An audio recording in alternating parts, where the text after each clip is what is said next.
IT companies अपने freshers को 3.5 से 4.5 लाख रुपए पर एनम तनख्वाह देती है।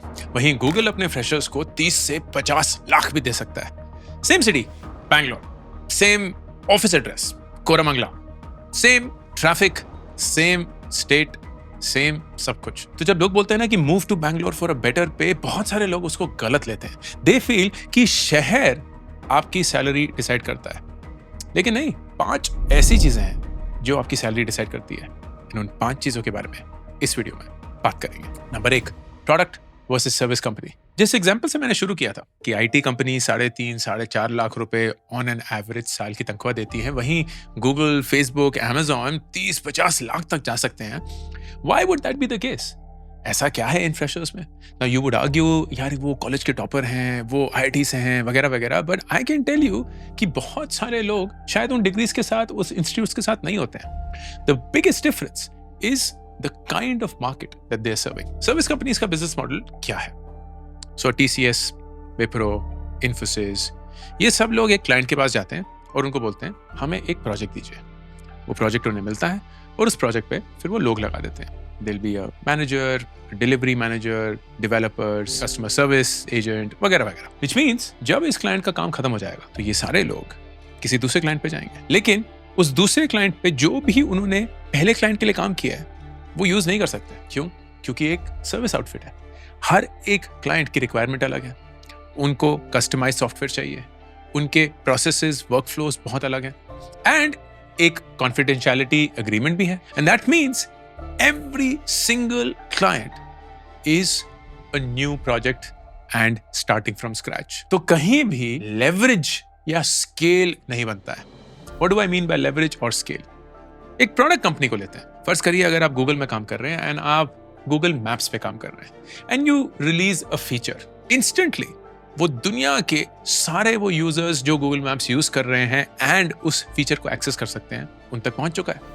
And they are either giving you feedback that they love it or giving you feedback that they don't like it. लेकिन आपके पास वो सारा collective customer volume है to know how it's doing. And उसके ऊपर आप improve करते हैं। तो अगर आप उस कंपनी को छोड़ के कहीं और चले जाते हैं और कोई आपको रिप्लेस कर देता है, they don't start from scratch. नहीं, वो उस प्रोडक्ट जहां भी वो बना होगा उसके ऊपर बिल्ड करना शुरू करते हैं, उसको improve करते हैं। And they use years, decades of experience to improve the product bit by bit by bit. Product companies के पास leverage है, scale है, and इसीलिए एक इंसान अगर एक प्रोडक्ट कंपनी में काम करता है तो वो सिर्फ अपना स्किल नहीं ला रहा है, वो उनसे पहले वाले सारे लोगों का स्किल जोड़कर अपना स्किल उसके ऊपर ऐड कर कुछ बहुत बड़ा बना। लेकिन एक सर्विस कंपनी में एक नया इंसान एक नए प्रोजेक्ट में एक नए क्लाइंट के साथ शुरुआत से शुरू कर रहा है। वो अपने स्किल को ला रहा है, लेकिन for the business model reasons वो बाकियों के किए हुए काम पे कैपिटलाइज करके अपने स्किल को उसको ऐड नहीं कर सकता।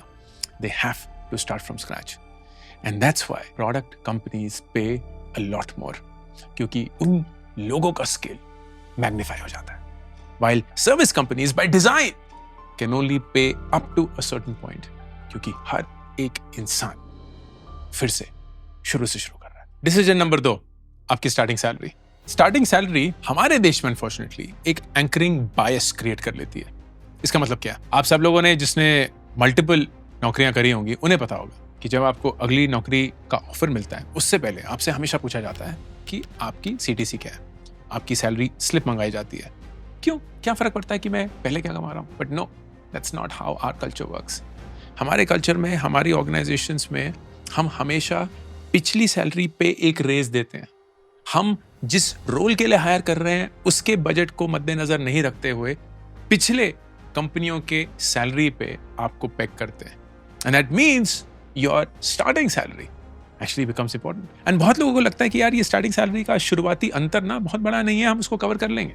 Let me give you an example. Let's say 2 graduate हैं, सेम कॉलेज, सेम स्ट्रीम। एक 8 लाख रुपए साल की नौकरी से शुरू करता है, एक 10 लाख रुपए की नौकरी से शुरू करता है। ज्यादा अंतर नहीं है, 2 लाख का ही है। और देखते हैं कि अगर ये एग्जैक्टली सेम तरीके से काम करते रहे, सेम इंक्रीमेंट मिलता रहा, सेम रेज मिलती रहे, तो ये कहां पहुंचेंगे? तो पहला साल पहले इंसान ने 8 लाख और दूसरे इंसान ने 10 लाख से शुरू किया। फिर हर साल की जर्नी देखते हैं and let's pull this to 15 years, उससे ज्यादा नहीं जाएंगे। यहाँ हम करते हैं इंक्रीमेंट्स, एंड इंक्रीमेंट्स ऐसी होती हैं, अच्छे से इंक्रीमेंट एज्यूम करते हैं, हर 2 साल 10%, फिर जॉब चेंज करते हैं, उस पे 30% मिलती है, राइट? सो यही पैटर्न हम रिपीट करते रहेंगे। बहुत एग्रेसिव पैटर्न है, लेकिन लेट्स सी कि इस पैटर्न से भी क्या होता है। तो जिसने 10 लाख से शुरू किया, दूसरे साल उनके पास 8.8 लाख है, एंड यहाँ इनके पास 11 lakh. Let's bring this all the way to 16 years। 16 साल बाद पहला इंसान 77 लाख रुपए साल के कमा रहा होगा, वहीं दूसरा इंसान करीब 1 करोड़ रुपए।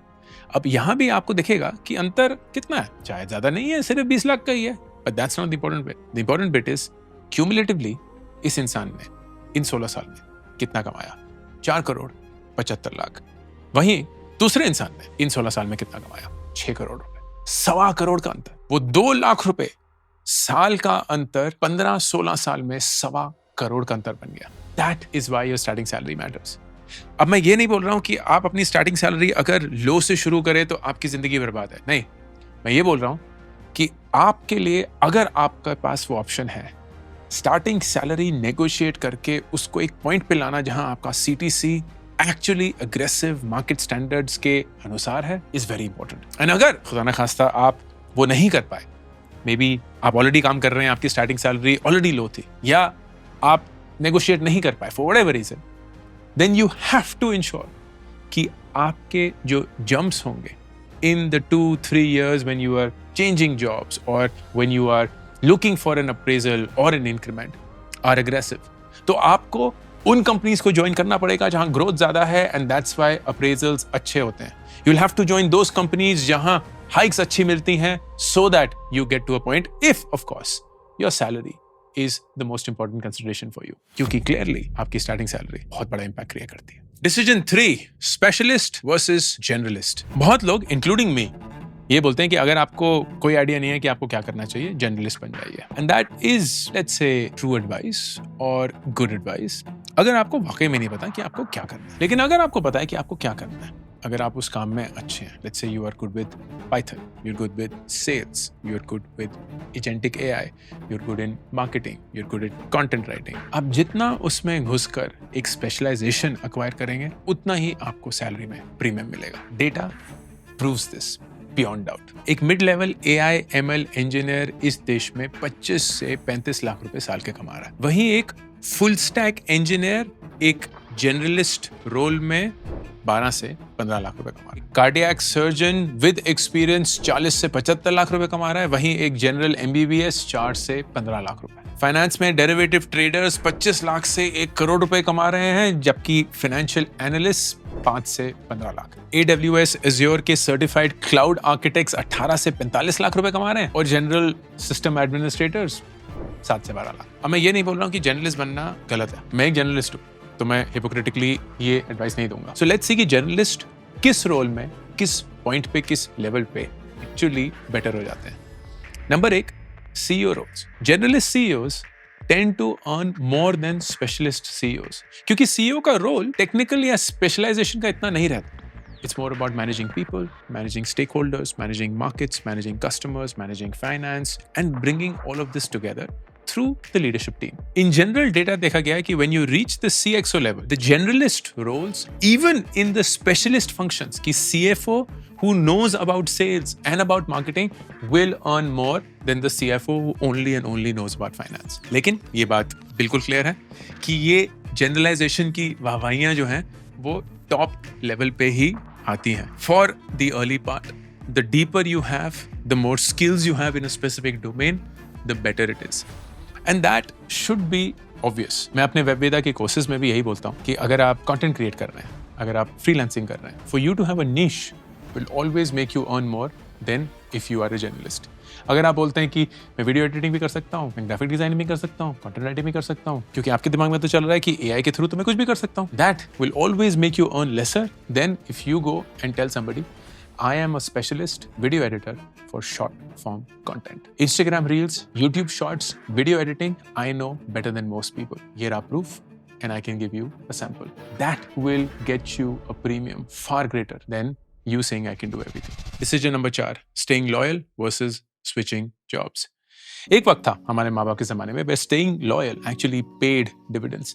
क्योंकि आप एक कंपनी में 20, 30, 40 साल काम करते थे, ग्रेचुइटी के साथ रिटायर होते थे, पेंशन मिलती थी या प्रोविडेंट फंड तो मिल ही जाता था, and you earn respect, you build credibility, and you were also stable because you were looking for stability. Options भी इतनी ज़्यादा नहीं थी, अपॉर्चुनिटीज बहुत ज़्यादा नहीं थी, सो यू वर ओके कि आप इस नौकरी में अच्छे से काम कर सकते हैं, and you know how the job works.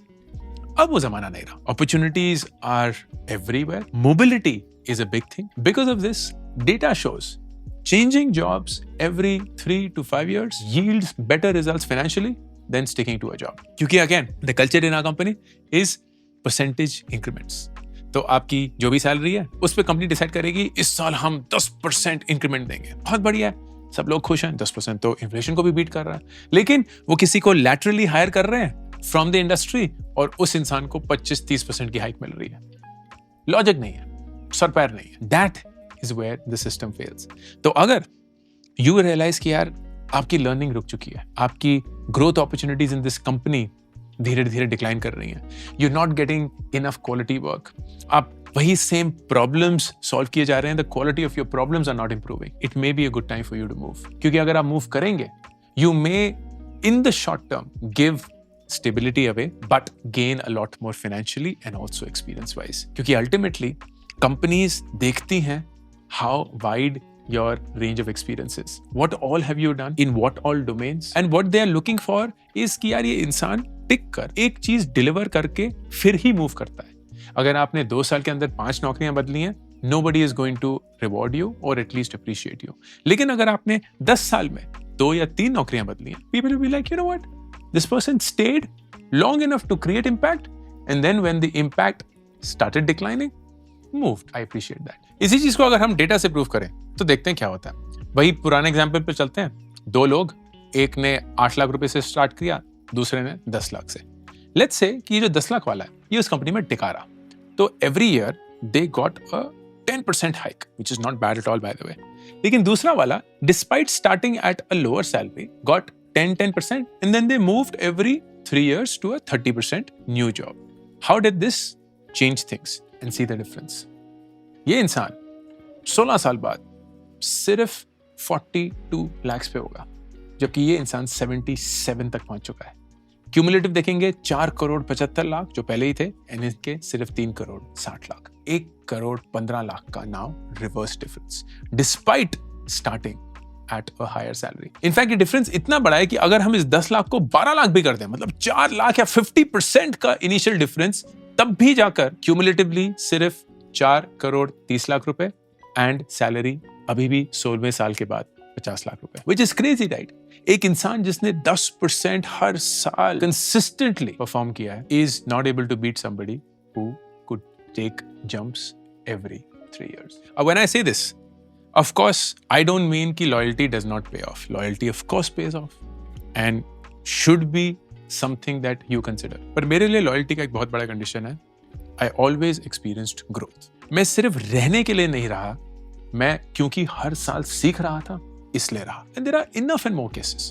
There are people जो कि 10-10, 15-15 साल एक कंपनी में रहे, स्टार्टअप में रहे, स्टार्टअप IPO कर गया, and they suddenly became multimillionaires. There are people who stayed and had a massive earnout because of their tenure. There are people who stayed and became CXOs of the company because of their contribution. तो loyalty certainly pays, लेकिन आप बहुत clearly देखेंगे कि वो लोग जो साल दर साल एक कंपनी में रहते हैं and ऊंचाई तक पहुंच पाते हैं, whether in terms of their title or in terms of their money, are the ones who never stopped growing even a single year. And then decision number 5, perhaps the most important, deciding which skill to pick at what time. Skills permanent नहीं है, problems के solution हमेशा इंसान को ढूंढने होंगे, लेकिन उस problem के solution को ढूंढने का तरीका बदलता रहेगा। There was a time जब communication was typewriters. Problem communication की थी, लेकिन जरिया सिर्फ typewriting का था। फिर उसके बाद pagers आए, फिर उसके बाद email आया, फिर उसके बाद call वगैरह भी हो गई, फिर उसके बाद वीडियो कॉल शुरू हो गई। Communication is a core problem that always needed a solution, but the solution kept changing with changing times. And अगर आपने टाइपिंग 1980 में सीखी थी, तो 2026 में आते आते आप इररेलेवेंट हो चुके हैं। द सेम वे, अगर आज आपको पता है कि कंटेंट राइटिंग, डिजिटल मार्केटिंग कैसे करी जाती है, इट इज एब्सोल्युटली गिवन कि 5-10 साल में वो स्किल रिडंडेंट हो जाएगा. Now that doesn't mean that you won't have a job, because the need to reach out to customers, whether through digital marketing, whether through copywriting, whether through video editing, whether through content creation, will always remain. The manner and the method will change. So you have to change as well. 5 साल पहले किसी को नहीं पता था कि agentic AI क्या होता है, प्रॉम्प्ट इंजीनियरिंग क्या होती है. आज हर एक इंसान जानता है. अगर आप अपनी आंखें बंद करके शुतुरमुर्ग की तरह बोलेंगे कि नहीं नहीं नहीं मेरे सामने दुनिया नहीं बदल रही है, तो आप ही हारेंगे. लेकिन अगर आप डिसाइड करते हैं नहीं यार दुनिया बदल रही है, मुझे भी बदलना चाहिए, इट डजंट मैटर कि मेरी उम्र क्या है, इट डजंट मैटर कि मेरी तनख्वाह क्या है, इट डजंट मैटर कि मेरी रिस्पॉन्सिबिलिटी क्या है, क्योंकि I have to future proof myself, you will ensure that you have a really long prosperous career. अब इन 5 डिसीजंस की सबसे खास बात पता क्या है? They don't add, they multiply. मतलब अगर आपको अपना सैलरी प्रीमियम कैलकुलेट करना है, you will not be like decision A plus decision B plus C plus D plus E. ना, you will actually multiply that. आप अगर एक प्रोडक्ट कंपनी में हैं, you get a multiplier. Let's say 3 to 10 times. आप एक अच्छी first salary negotiate करते हैं, you get a multiplier. Let's say 1.5, 2 times. आप स्पेशलाइज करते हैं AI में, साइबर सिक्योरिटी में, किसी और चीज में, you get a premium. Let's say 2 to 3 times. अब हर 3-5 साल जॉब स्ट्रेटेजिकली चेंज करते हैं, you get a premium. 1.3, 1.4 times. And आप सही वक्त पे सही स्किल अक्वायर करते हैं, you again get a premium. Let's say 1.2, 1.3 times. इन सारी चीजों को अगर आप जोड़ेंगे, then over the course of your career, you could have a gap between somebody who didn't take these decisions and somebody who did, to the extent of 50 to 100 times. 50 से 100 गुना. ये मैं मनगढ़ंत कहानियां नहीं बता रहा हूँ, दावे के साथ लिख के दे रहा हूँ. होता है. कुछ लोग हैं जो 40 साल की नौकरी के बाद भी 8, 9, 10 लाख पे ही हैं, और कुछ लोग हैं जो उसी दौरान 2-3 करोड़ कमा रहे हैं. And the difference is almost always explained by either of these 5 decisions that they took during their career. ये अंकुर वारिकू का ऑफिशियल करियर्स यूट्यूब चैनल, और मैं हूं Ankur Warikoo, signing off. I'm super thrilled to announce my new latest project, India Genius Challenge. ये एक nationwide hunt है भारत के brightest young students का, aged between 13 to 15 years. एक online round followed by the national finals that will happen in Delhi, जहां सबसे brightest students को मिलेगी 10 लाख रुपए की scholarship. Online rounds में daily, weekly, monthly winners announce होंगे. उनको मिलेंगे iPhones, iPads, PS5s, books, trophies, certificates and a lot more, all leading to the national finals happening in Delhi. Please, अगर आप किसी 13 से 15 साल के बच्चे को जानते हैं, आपके परिवार में कोई है या आप खुद वो हैं, then log on to indiageniuschallenge.com and start playing the challenge.